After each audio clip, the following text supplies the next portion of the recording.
তো এই যে টিউমার, ব্রেন টিউমারের সার্জারি কীরকম ধরনের সার্জারি করেন আপনারা? নির্ভর করে ব্রেনের টিউমারটা ঠিক কোন জায়গাতে আছে। বেশিরভাগ ক্ষেত্রে ব্রেনের যে টিউমারগুলো সেগুলো কিন্তু আমরা স্কাল ওপেন করেই, মানে ক্রেনিওটমি করে স্কালের একটা অংশ কেটে তবে ব্রেনের চারপাশে যে পর্দা থাকে সেইটা অবধি পৌঁছানো যায়।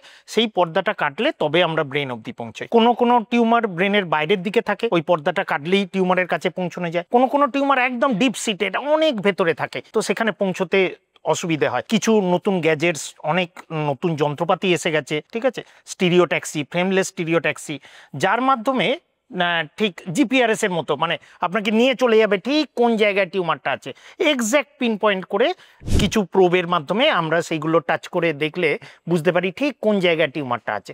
এরকম কখনো হয় যে টিউমারটা পুরোটা কাটা গেল না, কিছুটা অংশ এমন একটা জায়গার সাথে আটকে আছে যেটাকে কেটে বার করা সম্ভব নয়। সেটা অন্যভাবে ম্যানেজ করা যায়, রেডিয়েশন দেওয়া যায়, এক্স নাইফ, গামা নাইফ, এইসব করা যায় পরবর্তীকালে, বা তার জন্য কেমো দেওয়া যায়, ঠিক আছে।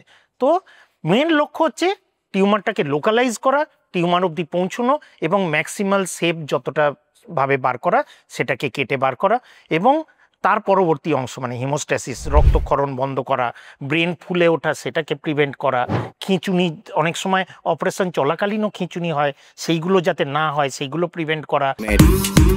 Injection Treatment Season 2 supported by Narayana Health Howrah.